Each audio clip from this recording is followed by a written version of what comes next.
The rhythmic notes of Can't Help Falling in Love floated through the air as Frank O'Connor watched the bride and groom take their first dance, his heart both full and heavy.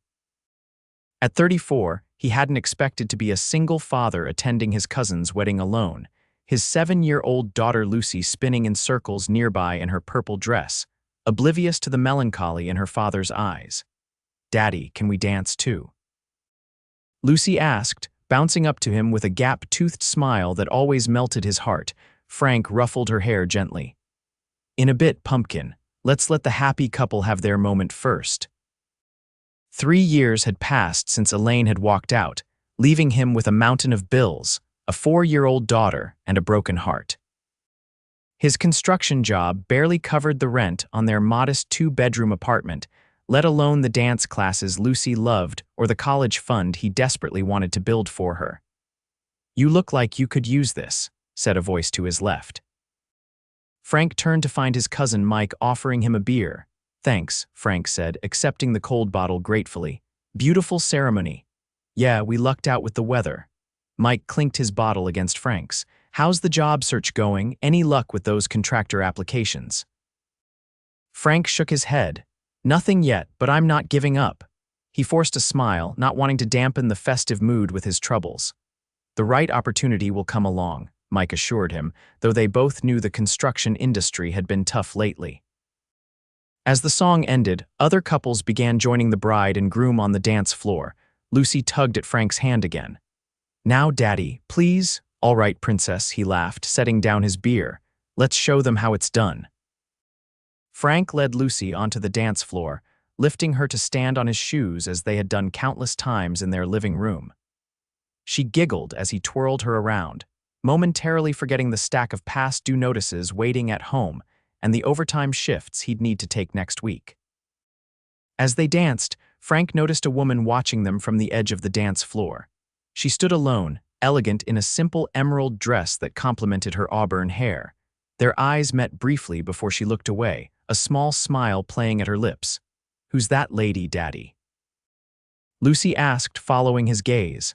"I don't know, sweetheart," Frank replied honestly. "Probably a friend of the bride's."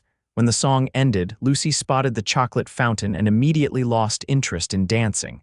"Can I go get some strawberries, please?" "Sure, but stay where I can see you," Frank warned, watching as she scampered off to join the other children at the dessert table. Frank made his way back toward his table, intending to finish his beer when someone touched his elbow. "You're quite the dancer," said the woman in the emerald dress. Up close, her eyes were a striking hazel, warm and intelligent. "Oh, thanks," Frank said, suddenly self-conscious of his rented suit. "My daughter does most of the work. I just try not to step on her toes." The woman laughed, the sound both genuine and musical. "I'm Rebecca, by the way." "Rebecca Kincaid. I went to college with Sarah." She gestured toward the bride, Frank O'Connor. "I'm Mike's cousin." He extended his hand, surprised by the firm confidence of her handshake. "Would you like to dance, Frank O'Connor?" Rebecca asked, her direct approach catching him off guard. Frank glanced toward the dessert table where Lucy was happily dipping strawberries in chocolate. "I, should keep an eye on my daughter." Rebecca followed his gaze. "The little girl in purple, she's yours?" "Yeah, that's Lucy. She's 7 going on 17. Pride washed over his face as he spoke about his daughter. "She's beautiful," Rebecca said sincerely. "One dance. I promise to have you back in time to prevent a complete chocolate meltdown." Something about her smile made it impossible to refuse. "All right, one dance." As they stepped onto the dance floor, a slow song began. Frank hesitantly placed a hand on Rebecca's waist, keeping a respectful distance between them. "So what do you do, Frank?" Rebecca asked as they moved to the music. "Construction. I specialize in carpentry and finish work." He decided not to mention how he'd been picking up extra shifts as a night security guard to make ends meet. "What about you?" "I'm in finance," she said vaguely. "Investment management." Frank nodded, suddenly conscious of his calloused hands against her smooth skin. "Must be interesting." "It can be, though sometimes I think I'd rather work with my hands, create something real." There was a hint of wistfulness in her voice that surprised him. Before Frank could respond, the song ended. "Thank you for the dance," Rebecca said, her eyes lingering on his. "Daddy."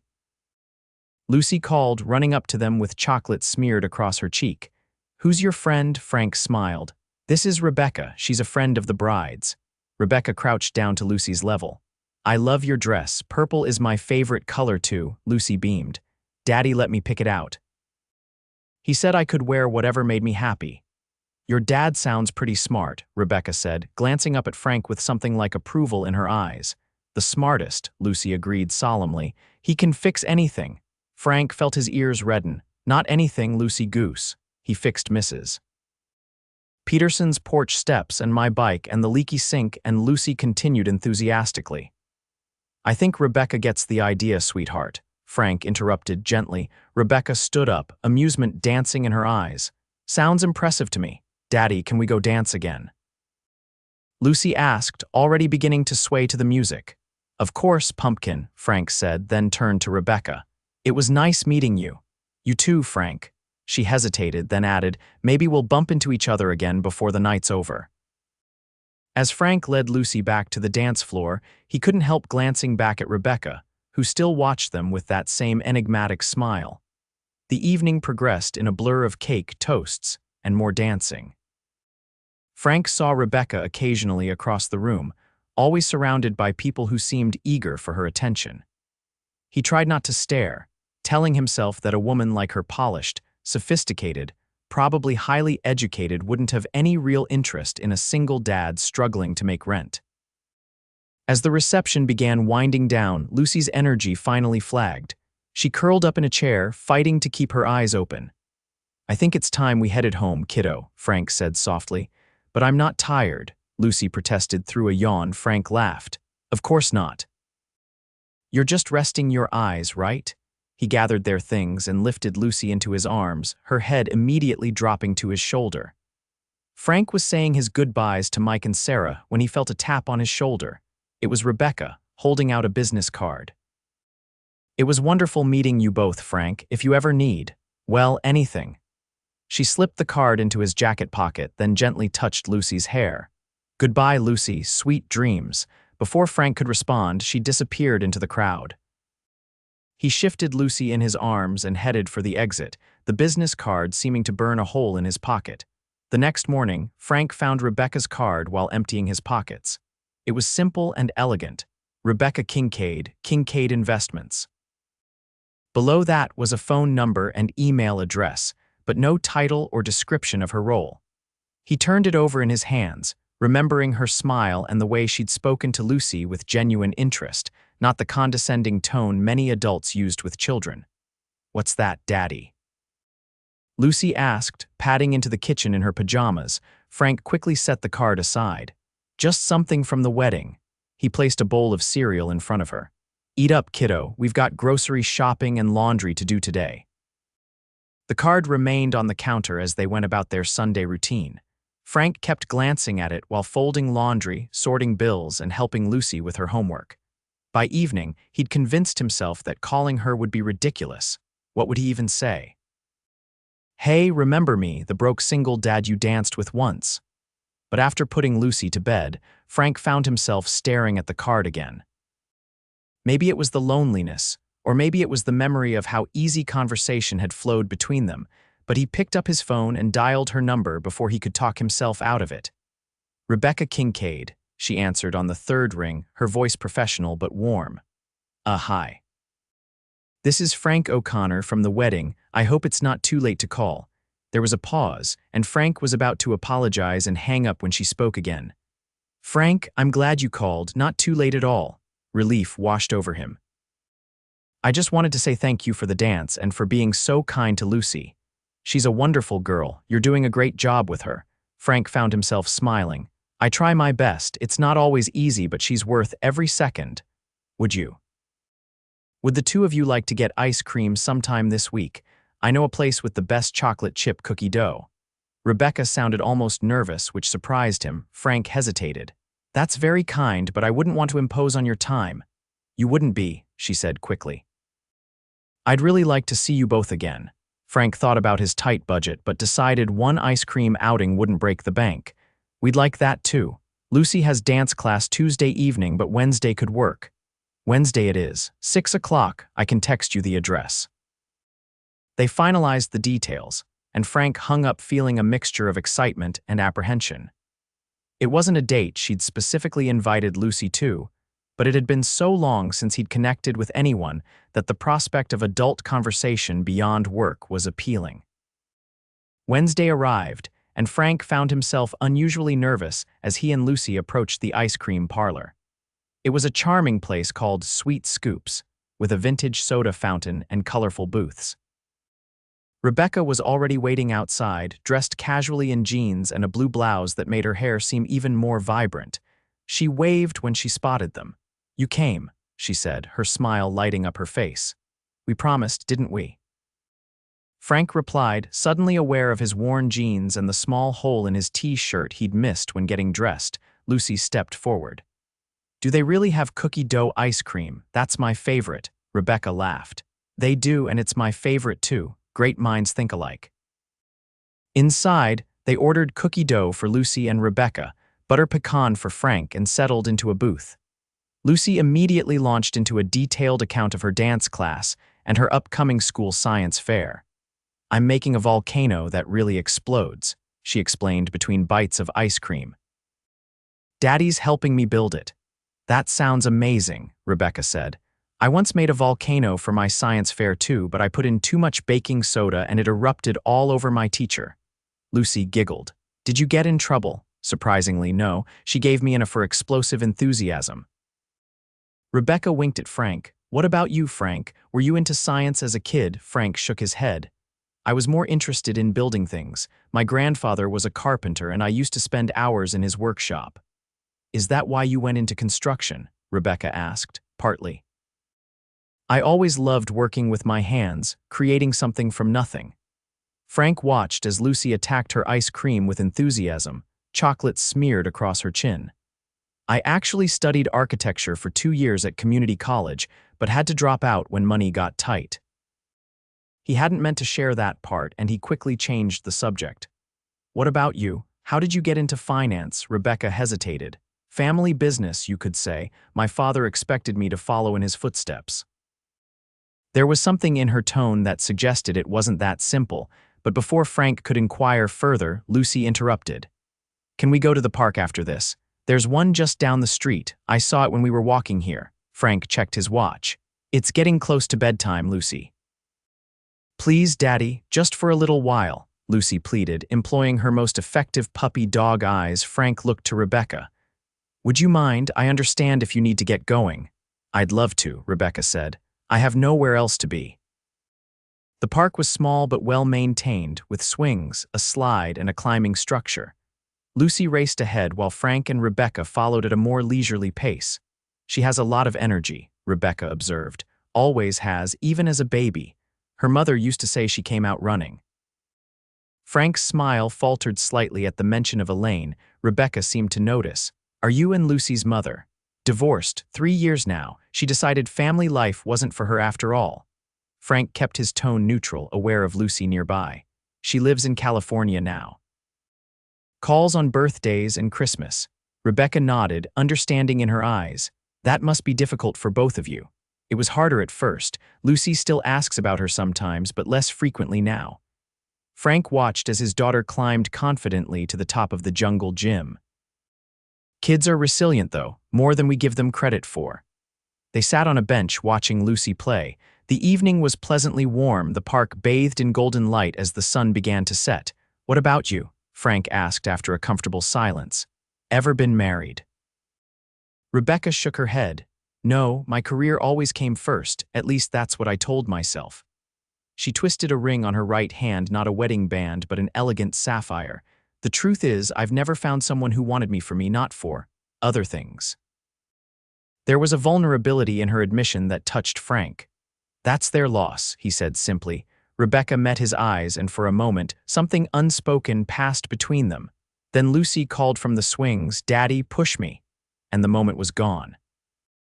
As they walked back to their cars later, Lucy's hand in his, Frank found himself reluctant for the evening to end. "Thank you for the ice cream and company," he said as they reached his old pickup truck. "It was my pleasure," Rebecca replied. She crouched down to Lucy's level. Thank you for sharing your dad with me tonight, Lucy. I had a wonderful time. Lucy studied Rebecca thoughtfully. You're nice. Daddy smiles more when you're around. Frank felt heat rise to his face. Lucy. Rebecca laughed. That's the best compliment I've received in a long time. She stood up. Would it be all right if we did this again sometime? Yes, Lucy exclaimed before Frank could respond. Frank smiled. I think that's a yes from both of us. Over the next few weeks, ice cream turned into dinner at a family pizza place, then a Saturday at the Children's Museum, followed by a picnic in the park. Each time, Rebecca insisted on treating, and while Frank's pride initially resisted, the reality of his finances made it difficult to argue. What surprised him most was how easily Rebecca fit into their lives. She never seemed bored by Lucy's endless stories, genuinely enjoyed their simple outings, and treated Frank not with pity, but with respect and growing affection. What Frank couldn't have guessed was that Rebecca wasn't just in finance. She was Rebecca Kincaid of Kincaid Investments, one of the most successful private equity firms in the Northeast, with assets under management totaling billions of dollars. The company her father had built, and that she now ran as CEO, Rebecca hadn't deliberately hidden this from Frank. She simply hadn't volunteered the information. After years of dating men who were either intimidated by her success or interested primarily in her wealth, she had learned to be cautious. With Frank, she had found something refreshingly genuine: a man who cared about being a good father more than making money, who took pride in honest work, and who looked at her as if she were simply Rebecca, not a Kincaid. One evening, about a month after they'd met, Frank invited Rebecca to dinner at his apartment.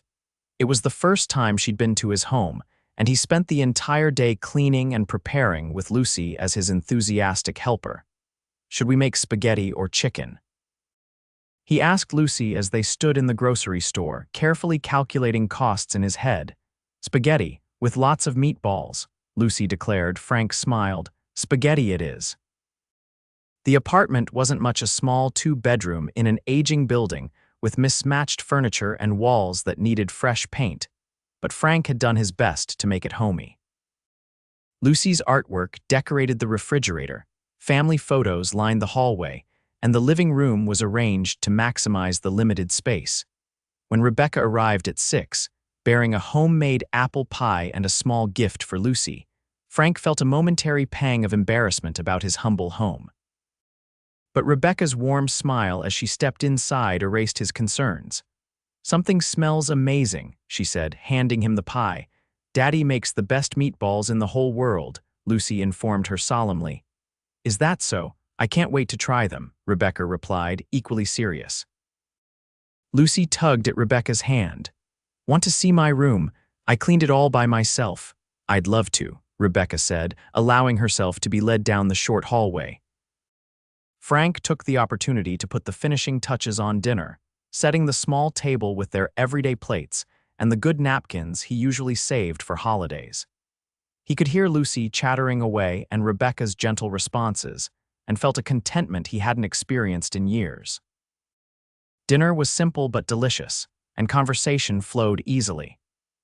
Afterward, they played Candy Land at Lucy's insistence, Rebecca proving to be a good sport when she landed on a licorice space and had to go back nearly to the beginning. When Lucy's bedtime arrived, she asked if Rebecca could read her bedtime story. If that's okay with your dad, Rebecca said, looking to Frank for permission. Of course, he nodded, touched by how naturally they interacted. While Rebecca read to Lucy, Frank cleaned up the kitchen, his mind wandering to how comfortable this evening had felt, as if Rebecca had always been a part of their lives. It was both wonderful and terrifying, opening his heart again after the pain of his divorce. When Rebecca emerged from Lucy's room 20 minutes later, she found Frank sitting on the couch, lost in thought. She's asleep, Rebecca said softly, joining him. She barely made it through the first story, Frank smiled. All that excitement wore her out. Thank you for being so good with her. She makes it easy. She's an extraordinary kid, Frank. She is, he agreed, then hesitated before adding, Rebecca, can I ask you something? She nodded, her expression open. What are we doing? He asked quietly. These past few weeks have been amazing, but I need to know. Is this just friendship to you? Because I'm starting to feel. He trailed off, uncertain how to express the growing feelings he could no longer deny. Rebecca reached for his hand, her touch gentle. I've been asking myself the same question. The truth is, I haven't felt this way about anyone in a very long time. Maybe ever. Frank looked at their joined hands, his calloused and work roughened, her smooth and perfectly manicured. I'm not sure what I have to offer someone like you, he admitted, the words difficult but necessary. I work 60 hours a week to barely cover our expenses. My idea of a fancy night out is the pizza place that has tablecloths. Rebecca's expression grew serious. Frank, there's something I need to tell you, something I should have been clearer about from the beginning. Frank's heart sank. Here it comes, he thought, the letdown. I'm not just in finance, Rebecca continued. I run Kincaid Investments. My father founded the company, and when he retired 5 years ago, I took over as CEO. Frank stared at her, processing the information. Kincaid Investments. Wait, the Kincaid Tower downtown, that's yours, Rebecca nodded. Among other things, so you're. Frank struggled to find the right words. Wealthy, yes, but that's not who I am, Frank, it's just what I have. She squeezed his hand. I didn't tell you because, for once, I wanted someone to get to know me, just Rebecca, without all the baggage that comes with the Kincaid name. Frank was silent for a long moment. I don't care about your money, Rebecca, but I need to know that this isn't some kind of, I don't know, charity case for you, the struggling single dad and his cute kid. Is that what you think this is? Rebecca looked hurt. Frank, I'm here because when I'm with you and Lucy, I feel like I can breathe, like I've found something real in a world that's often anything but. These past weeks have been the happiest I can remember. The sincerity in her eyes was undeniable. Frank reached out, cupping her face gently. For me too, he admitted. Their first kiss was tentative, a question and an answer wrapped into one. When they pulled apart, Rebecca's eyes were shining. So where do we go from here? Frank asked, his thumb brushing her cheek. Forward, Rebecca said simply. Together. The months that followed were a gradual merging of worlds. Rebecca introduced Frank to her life, the charity galas, the business associates, the elegant restaurants, but was equally enthusiastic about family movie nights at his apartment and Saturday morning pancakes. Frank initially struggled with the disparity in their financial situations, especially when Rebecca wanted to help. They had their first argument when she suggested paying for Lucy to attend a prestigious private school. She's doing fine at Wilson Elementary, Frank insisted, his pride wounded. I don't want her to become dependent on things I can't provide. It's not about dependency, it's about opportunity, Rebecca countered. And it wouldn't be charity, Frank, it would be because I care about both of you. They eventually compromised, with Rebecca establishing a college fund for Lucy, but agreeing that decisions about her current education would remain Frank's. 6 months into their relationship, Rebecca helped Frank secure a position as head carpenter for a major renovation project at one of her company's properties. The job paid well and showcased his craftsmanship, leading to other opportunities that allowed him to gradually build a reputation as a skilled artisan. Lucy, who had been cautious about new people in her father's life after her mother's departure, blossomed under Rebecca's attentive care. Together they planted a small garden on Rebecca's terrace, went horseback riding, and spent hours reading side by side. On a crisp autumn day, nearly a year after they'd met, Frank took Rebecca back to the wedding venue where they'd shared their first dance.